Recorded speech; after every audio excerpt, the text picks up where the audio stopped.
Hello, welcome to On an Island Vinyl, where we talk about vinyl records and music that I love to share and enjoy with other people.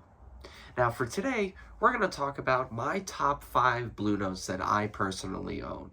Now, this may not be my top 5 favorite Blue Notes because some of them are quite expensive and Tone Poet has not released them, or Music Matters, but the ones that I do own are my personal favorites, right? Now, there will be 3 honorable mentions before we get to the top 5 list. So let's roll right into it. Haste makes waste. So for my first honorable mention, we have 2 Blue Notes that are by the same artist, Gene Harris, who was of the Three Sounds. Now, this first album is going to be an album of the Three Sounds, but the other one is going to be a solo lead Gene Harris album. The first one was actually the very first Blue Note that I ever owned or purchased. And this was back in November of 2021, I believe. It was a very long time ago. But when I listened to this record on Spotify, I got instantly hooked. Now, some of the Three Sound albums are not mediocre per se, but they go through really quick. They have really quick run times, and sometimes they can be a little bit stale. Now, this one is out of the 4000 series. Specifically, it is number 4020. And this is Good Deal by the Three Sounds. We have Gene Harris on piano, Andrew Simpkins on bass, and Bill Dowdy on drums.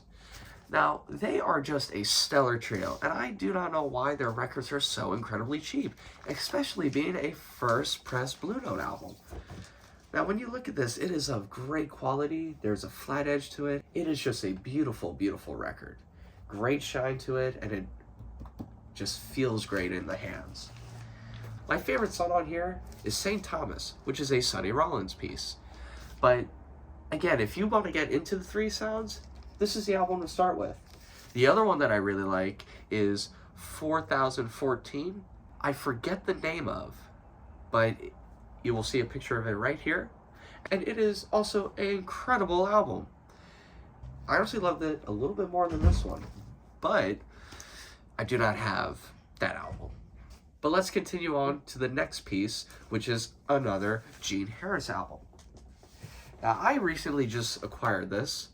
I had this record initially probably a year ago and didn't really think anything of it. I kind of put it in a trade pile without really realizing it, went into a shop and got a few other records that are extremely cheaper than this one, and I have regretted it ever since. And this is Gene Harris's Astro Signals. The first side is an incredible fusion-based, funky, out-of-pocket, just heater. It is a really, really fantastic album. The second side is more of a live album featuring his solo piano works, as well as I think a 4 or 5 piece quintet quartet setup. I prefer side 1 of this. Side 1 you can just play straight through. There are no gaps in the sound. The entire first side ebbs and flows like a river. There are no breaks in between, and it is just an incredible album. So again, really recommend this one. Now, for my last honorable mention, this album I acquired off of eBay probably 2 years ago for about $200. And funny enough, this is a promo error copy, meaning this is probably the only one in existence. I haven't found any examples on eBay or online. I like this album. I really do. This artist initially had 2 Blue Notes that were going to be released, but only one did, which is the one I'm currently holding. And the second one got shelved later on for the 1985 re-releases of projects that were scrapped in the 60s. That one is called Rolling for Leo, and this one is called Let Me Tell You About It by Leo Parker. Usually the text comes in yellow right here that says Let Me Tell You About It, but as you can see here, it does not say that at all. When you look at this disc, there are absolutely no flaws to it. There is not a single hairline on it, and it has the review copy, which is just so cool. Now, this may be a controversial topic, but original Blue Notes from, I would say, maybe the 1500 series to about the early 4000s do not sound as good as reissues. There was just not enough technology, and it was very limited compared to what we have now. The music matters, the tone poetry presses, even the classic series sound really, really good. But this album, 4087, really sounds incredible. I've played it on a few systems and the sounds are amazing, the bass is really great, and Leo Parker's bari sax really reigns out. It is just, again, a stellar album, honorable mention. My personal favorite is actually Blue Leo, which is a very quiet, slow type of song, and I love it. Alright, so we are in the top 5. For number 5, we have a awesome album. Now this has a very cool story to it. There was a record vendor set up outside of a flea market around 1st Ave, 14th Street in New York. And he had about 6 or 7 boxes, and each box had a different genre to it. And in this box, I found a few OJC releases, one of them being Blue Haze for like $35. And then I found this record, No Room for Squares by Hank Mobley. And if you know, you know, this is a amazing record, but also pretty hard to find. It is a mono first press. And let me ask you, how much do you think I paid for it? I paid $20 for it. Initially it had a price tag of $25, but I got a few other records that kind of bundled it in. So on average, it was about $20. And for me, I am not a reseller. I really don't care about prices.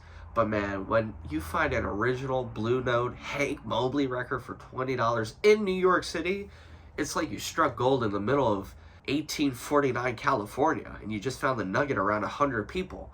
I mean, this album is just insane. It's a crazy album. I mean, you got Lee Morgan, Hank Mobley, Herbie Hancock, John Orr on bass, Philly Joe Jones. I mean, the list goes on. You have Butch Warren on bass, Andrew Hill on piano, one of Andrew Hill's earlier appearances on Blue Note. My personal favorite song on here is actually the first song called Three-Way Split. And it's just an incredible record. The record itself has a little bit of scuffing on it, but not too bad. There are a few hairlines, but when you play it through, it sounds VG+. It is just a beauty of a record. And again, these later Blue Notes sound really, really good because they kind of updated the technology. You gotta remind yourself, man, these early 1500 series were made around the late 50s. And technology around that time just wasn't where it's at. I mean, televisions came out a few years prior. So you can only imagine every year as the technology increased, it just would improve the sound quality even more.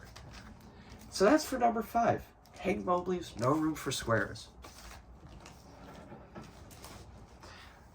My number 4 pick is a record that to me feels somewhat unknown. It has 5 people on it. Louis Hayes on drums, Sam Jones on bass, Freddie Hubbard on trumpet, Hank Mobley on tenor sax, and Kenny Drew on piano. This is a original first press with the deep groove on one side and none on the other. I 100% totally regret buying this on eBay, and I'll tell you why. Sometimes on eBay, you hit gold, sometimes you don't. But it's the learning lessons you take from it. And the only thing that I wish I could tell myself is just to give it time, because there will be other ones like this to be found. I spent a lot of money on this thinking it'd be in VG shape, because that's what the listing said. But it turns out to be G+, crackle surround, but it still plays throughout well, and it's just a very interesting piece to have.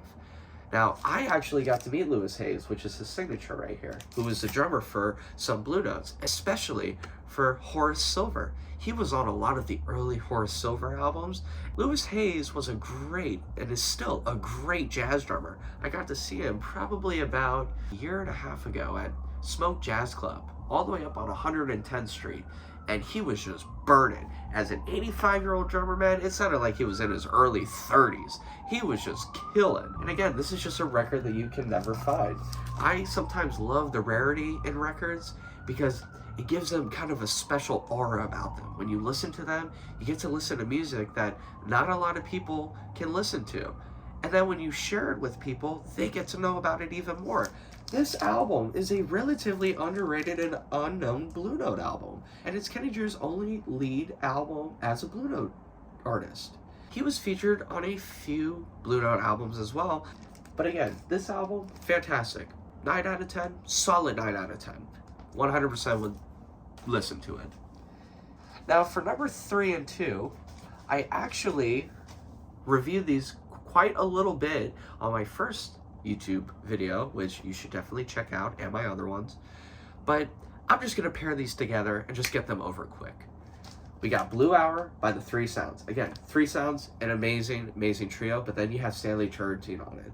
And this album is a very quiet, laid-back album. It's an album that you can make love to. It is just, it's not too much in your face. It's like if Blue and Green and Flamenco Sketches had a baby and it lasted for 50 minutes. I'll tell you, this album is just incredible.